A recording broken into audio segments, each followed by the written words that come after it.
ההפך משאננות זה לא חרדה. ההפך משאננות זו משמעת. משמעת כזו היא חופש פנימי לעשות מה שאנחנו רוצים. זו המשמעות של משמעת. והמשמעת הזו מתחילה עם תרגול יומיומי. זה נשען תמיד על תרגול, תמיד. אין ויסות רגשי ברגעים קשים, בלי שהיה תרגול גופני לפני זה. אז אני רוצה לקחת וללמוד משהו שבשעה שאין לי מה לעשות, מקבע מחשבות, רגשות וגוף.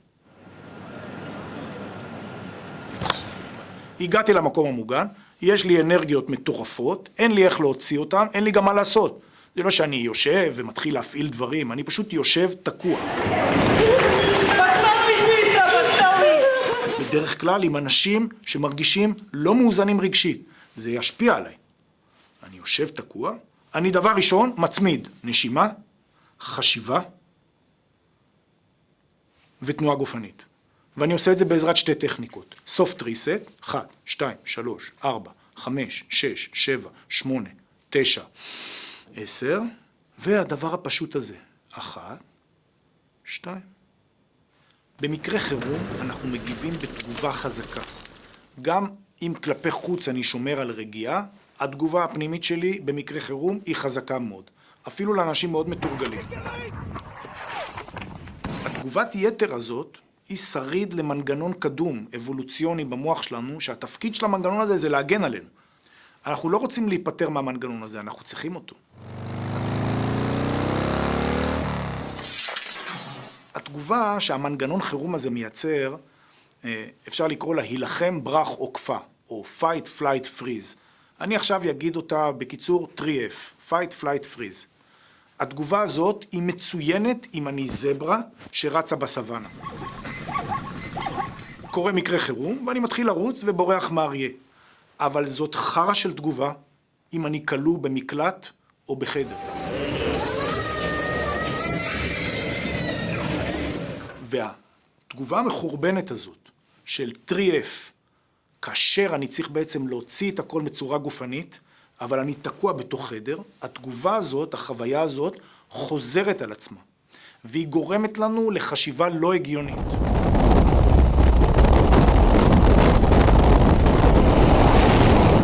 לזברות אין הפרעות חרדה, אין אולקוס, למרות שהן חיות בסכנה מתמדת. אנחנו אומרים, טוב, הגיוני שזברה שרצה בסוואנה וכל הזמן נלחמת על חייה, כן? כי לזברות יש גורל אחד, אריה יאכל אותם, אריה הוא נמר. כן, הם לא ילכו לאוניברסיטה, ייסעו לחול, זברה היא בסופו של דבר ארוחה. למרות זאת, אין לזברות שום חרדה. הסיבה היא שהם בפעילות גופנית מתמדת, אבל לא סתם פעילות גופנית, פעילות גופנית וולונטרית שהם עושים ביחס ספציפי לאיום שמולן, אוקיי? זברה רואה אריה, היא לא מתחילה לעשות שכיבות צמיחה. היא עושה פעילות גופנית מיועדת להתחמקות מהאריה. יש לה גם הרגשה של בעלות על הסיטואציה. ולכן באמת לזברות אנחנו לא מגלים שום בעיה גופנית שקשורה בחרדה. אנחנו לא בסוואנה, אבל אנחנו כלואים בתוך גוף שחולק עם הזברה הרבה מאוד מרכיבים גופניים ומבניים. חלקים במוח שלנו בנויים כמו מוח של כלב.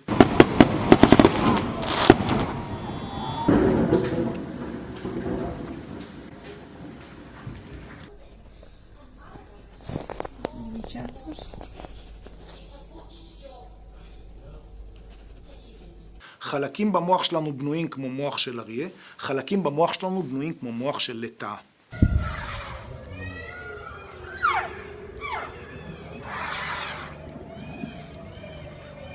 בהזקה, במקרה הטוב אנחנו נרוץ ריצה קצרה. זה המקרה הטוב. הרבה פעמים אנחנו פשוט נעשה 2 צעדים וניכנס למרחב אטום. הריצה הקצרה הזאת היא לא מספיקה. כשאנחנו שומעים הזקה של התקפת טילים, ריצה של כמה שניות למרחב מוגן, היא לא מספיקה כדי לפנות את כל ההורמונים והחומרים שהגוף מייצר. מה זאת אומרת?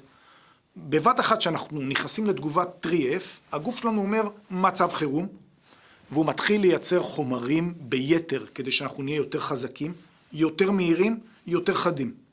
אנחנו צריכים הרי, הגוף שלנו חושב, לברוח מאריה. ויכול להיות שגם במקרה של התקפת טילים אנחנו צריכים לברוח, אבל אנחנו לא הולכים לרוץ כאן כמה דקות. אנחנו נרוץ 10, 20 שניות, כמה שניות, נגיע למרחב מוגן ונשב תקועים במרחב המוגן, כשהגוף שלנו עמוס בחומרים מטורפים. אחת הבעיות היא שהגוף מרגיש את החומרים האלה ואין לו מה לעשות איתם, שהוא לומד על הבסיס של התחושה הזאת. הופרש הרבה אדרנלין ואין לי מה לעשות איתו, הוא לומד חוסר אונים. אוקיי? ומה זה אומר? זה אומר שקרה משהו ממש ממש רציני, אין לי איך להוציא אותו החוצה בצורה גופנית, יש לזה גם ביטוי גופני, הרבה פעמים אני רועד בגלל הכמויות של ההורמונים שנמצאים אצלי בדם. ואם אני כל הזמן מצמיד את זה, הרי אני עושה את זה גם בלי להתכוון, אני מצמיד את המצב הזה של חוסר אונים, אני תקוע ואני מחכה שאיזה טיל ייפול או לא ייפול, לידי או לא לידי,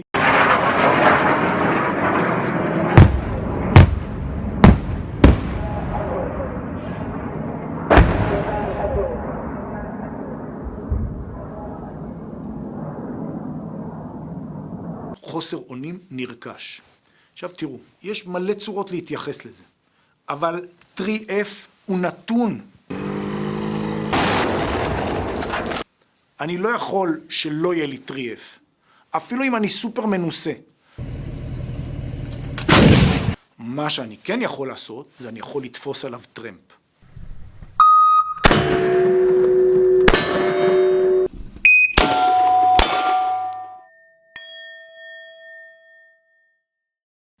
בשנייה שיש לי את הדרקון הזה של ההזקה ותגובת ה-3F מתעוררת, באותה שנייה יש לי אדרנלין לרוץ 2 קילומטר, אבל במקום זה רצתי 10 מטר.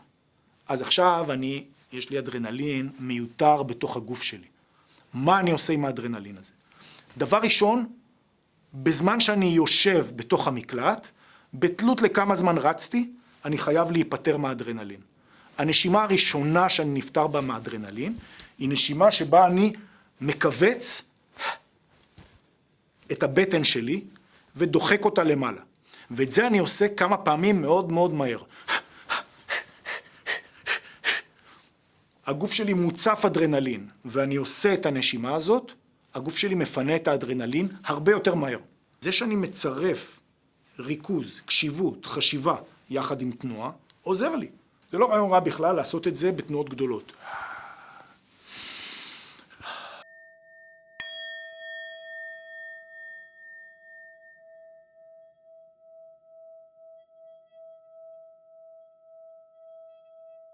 אבל לפעמים, כשאני רץ למקלט ציבורי, אין לי מקום לעשות תנועות גדולות, וגם זה אולי פחות מתאים. אני יכול לעשות משהו שהוא פרטי, והוא עדיין יחבר אותי לאותה תרגולת של שליטה.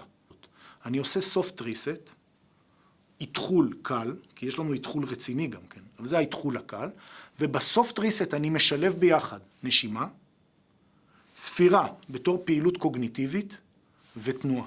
1, 2, 3, 4,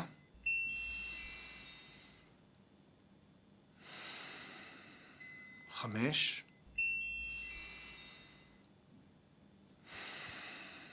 6,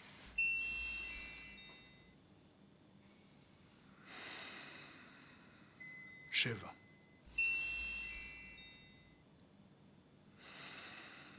8, 9,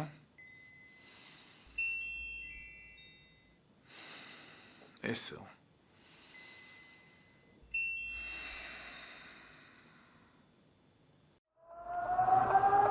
רץ למרחב מוגן, 1, מגיע למרחב מוגן.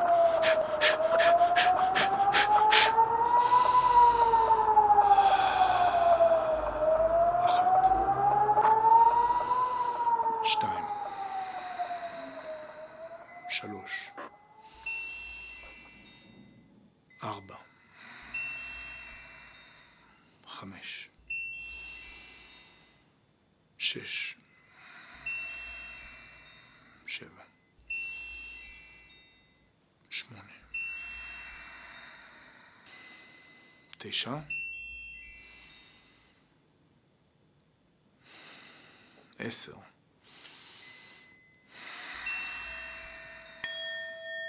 ואחר כך, 1, 2, 1, 2. ובשתי ידיים, 1, 2.